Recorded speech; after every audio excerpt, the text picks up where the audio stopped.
රහස්පයින්ද උදේ වෙනකොට මම බදාද වැඩ ටික කව කරලා තියන්න ඕන කොහොම හරි. හැබැයි බදාද මම උදේ පහමාරට ගෙදරින් ගියාට පස්සේ ආයෙ මට ගෙදර ඉන්න වෙන්නේ 10:00මාරට. හරි. ඒ වෙනකම් පන්ති. එක පන්ති ගාල්ලේ නුගේකට ඔක්කොමත් එක්ක. ඒතර ඔය ඔක්කොම ඉවර කරලා රෑ 10ට මම යනවා හොස්පිටල් එකට. 10ට 10:00මාරට හොස්පිටල් එකට යනවා. බ්‍රහස්පතින්ද උදේ වෙන්න කලින් බදාද දවසේ මිස් වෙච්ච වැඩ ටික කව කරන්න. අර උදේ පැය 4 මිස් වෙච්ච දේවල් ටික කව කරගන්න යන්න ඕන. එහෙම එක දවසක් මට යන්න බැරි වුණා මහන්සියත් එක්ක. පහුවදා උදේ යනකොට කන්සල්ටන්ට් ඇවිල්ලා මට හම්බුන පනිෂ්මන්ට් එක තමයි මට එක පේෂන්ට් මගේ පේෂන්ට් කමිටියේ මාර අවාසනාවට ඒක සෙට් උනේ.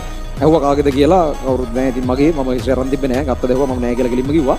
හම්බුන පනිෂ්මන්ට් එක තමයි හෙට පැය 24ක් ඇතුළත හෙට උදේ මේ වෙලාව වෙනකොට වාට්ටු දෙකේම ලෙඩ්ඩු 70 වගේ ගණන් ඉන්න වාට්ටු දෙකක් වාට්ටු ඔක්කොගෙම හිස්ටරි අරගෙන කියන්නේ හැම ලෙඩෙක් ගැනම හැම දෙයක්ම පැය 24 කරන්න හිතන්නවත් බෑ.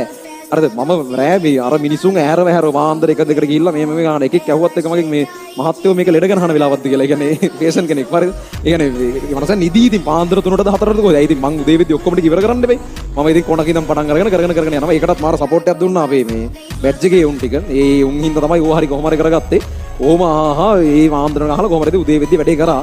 මගේ එක පේෂන්ට් කෙනෙක් විතරයි ඊට පස්සේ ඇහුවේ. ඒක මම දන්නේ නැහැ කවුරු ගැන අහයිද කියලා. එක පේෂන්ට් කෙනෙක් ගැන ඇහුවා. ඉතින් ඒක අවුලක් වුණේ නැහැ. මම කරලා තිබ්බා.